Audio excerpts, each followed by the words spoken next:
Hello guys! In this video I am going to show you something really cool you can do with Obsessum. Obsessum is a Maxwell device that lets you load your own picture files. Photos, images, AI created visuals and even movie files. So you can easily mix PNGs or MP4s into your Ableton project.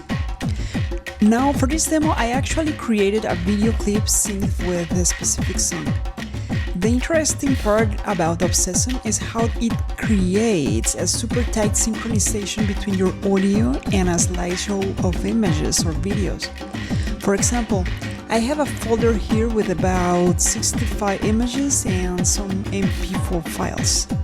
Whenever Obsessum detects an amplitude peak or a transient in the audio, it randomly picks an image or video effect and displays it, creating a dynamic, fast-paced slideshow that stays in sync with the music. In this project, I am also using another device called Variations, which comes with Ableton 12. Variations lets you store sets of parameter values for any Maxwell device. So I have split my song into different clips, each with a unique name, and I've saved a variation preset for each clip. That means when I trigger a clip, Variation recalls the exact settings of Obsessum, so the visuals change perfectly in sync with the music. In other words, you can create a whole video clip just from your own images or artwork, even AI-generated images if you like. For this example, I used images created with Midjourney and also video clips with Midjourney. And that's the intro. Now let's dive into a full step-by-step tutorial on how to set this up. Thanks for watching the intro and let's get started. Let's create this fun project.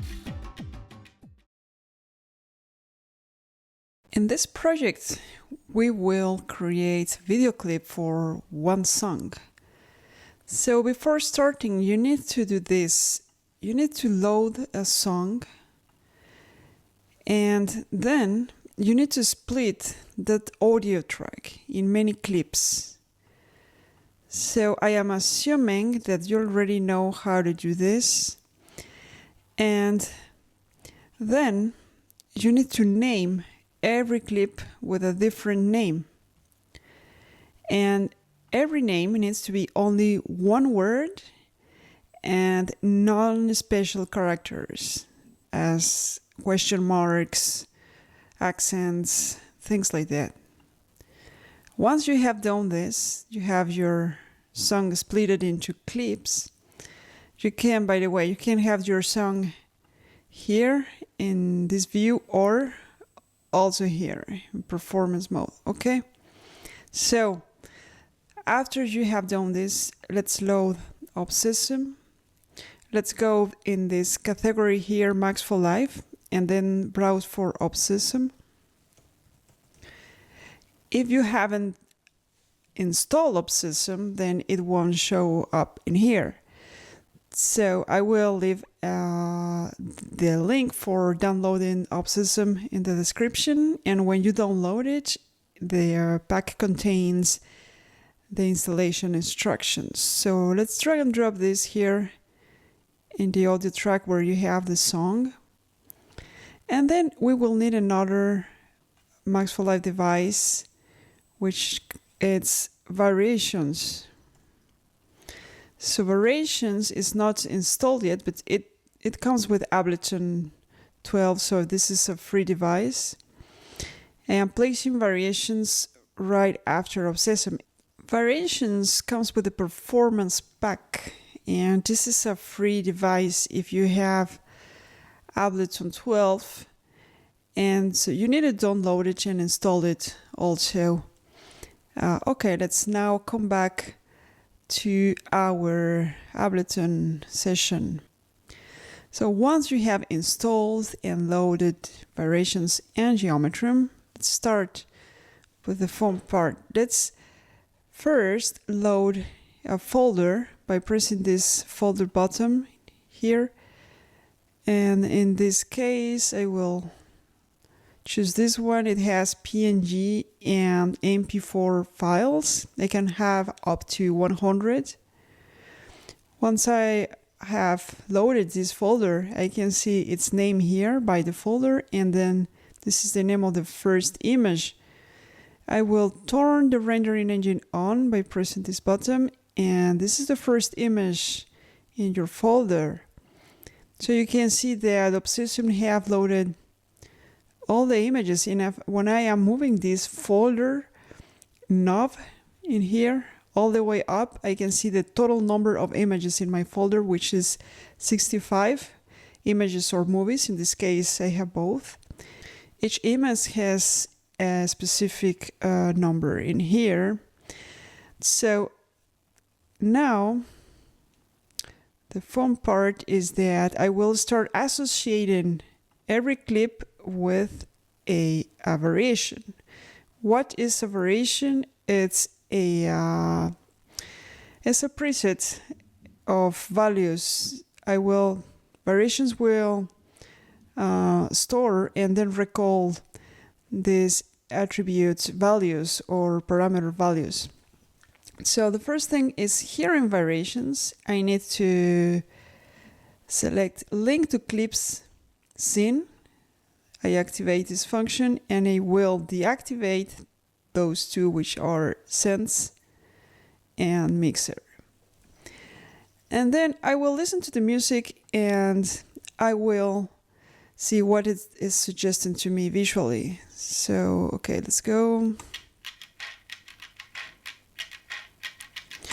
I say, okay, this is the intro, so maybe I will start with a blurry effect. And I want to change the image automatically while I have this blurry effect. So I will select this mode, the second robot in here, which means Ableton is going to change the image automatically according to transients. Let's replay this clip.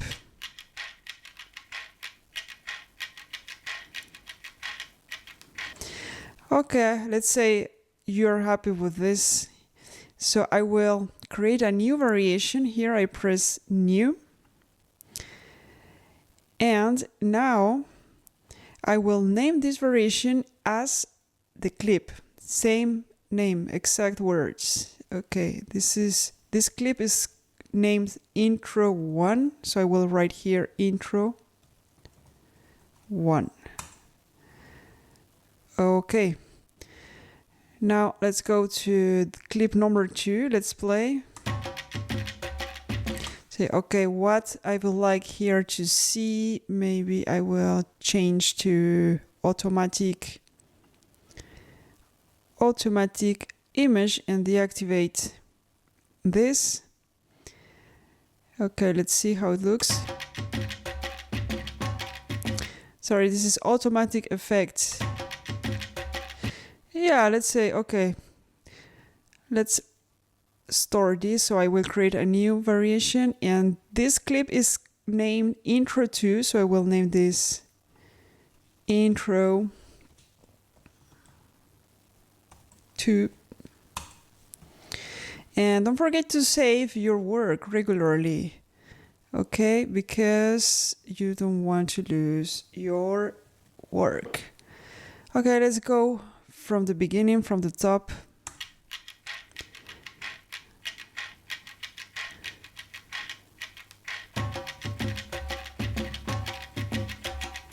See, now what is going on is that when Live is playing this clip, then it is recalling the parameter values that I stored for that clip. Let's say clip number 3. Let's say here I want, okay, just plain, I will remove the effects, so I will reset effects. And okay, I will just leave this, or whatever random image will be here when this clip will play. And this is name let's see, intro 3, so new, and let's name it, so intro 3. Okay, so let's see from intro 2. So this is what I stored for variation number 2. And when it arrives in here, see, now I have this one.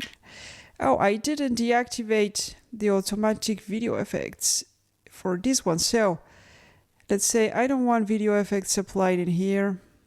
So I pass to manual mode and I deactivate the video effects. And let's say I want to rewrite this variation. Say I made a mistake, so I want to rewrite that. So I will press the button which is right by the name, which is this little button in here, and then I rewrote the variation. So when it is going to play.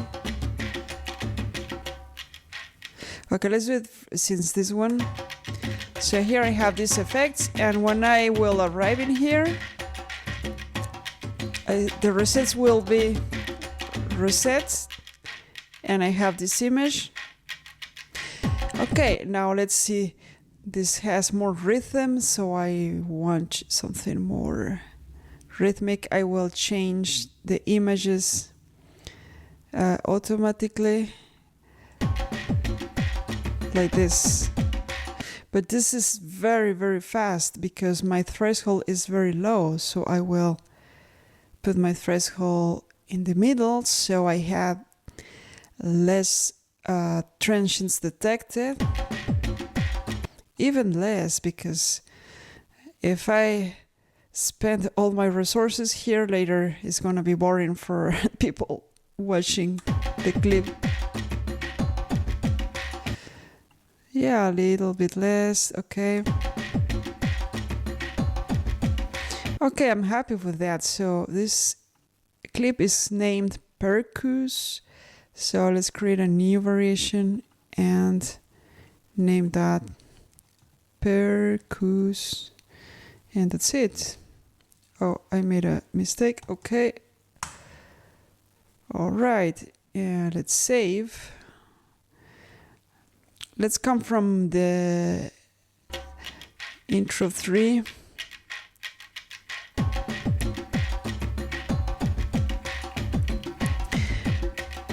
So the fun part is you can improvise while this is changed. You can apply random video effects, right? You can also interact with, while this is automated, you can, while the image are being displayed randomly, you can also press this button and have random video effects.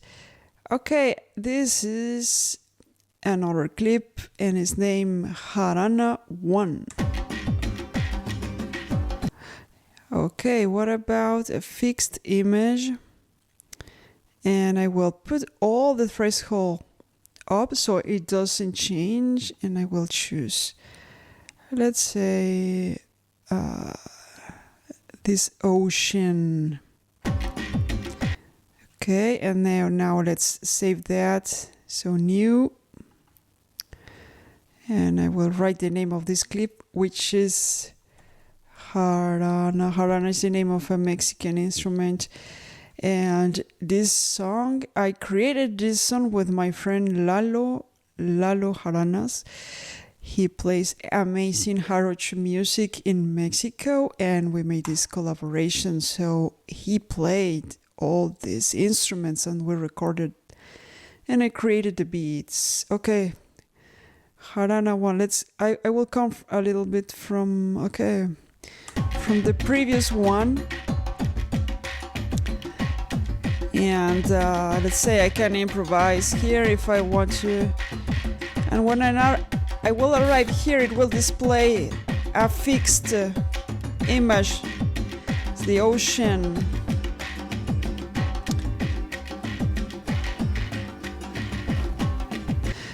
And now next variation, let's see how it sounds. I will apply here automatic video effects. For example, here, automatic video effects, and I need to put the threshold all the way down, so I will grab my amplitude peaks, and I will turn this knob, so I will choose another image, for example, let's say this little guy in here. I like that. So this clip is named Harana 2, so I will create a new variation named Harana 2. By the way, you can do amazing things with the variations device, and there's a in the Ableton page there's a complete tutorial about how to use that in your live setup. So let's bring this from the previous clip, and now let's see. Here's the guy. Yeah. Okay, guys, I won't do the complete video clip because there's a lot of clips still to go, but I think that you understood the principle of how does it work. All right. So then later, how to record your visuals. You need to do that in another application. So for that, you need to choose Siphon. So you will send your visuals out Ableton, and then you will get an application that will receive Siphon. It can be a free one like OBS, or I don't know. I think that you even can record using Avenue, Resolume, for example. And that's it, guys. That's it all for now. Let's say see you in the next one while I am playing this. So, and I will recall, you can subscribe to the Synesthetic Devices mail list, and so you can get opportunities and news and more tips about how to create synesthetic projects, audiovisual performances, etc. So visit the page of Synesthetic Devices that I will leave in the link below. Happy music and stay creative. See you in the next one.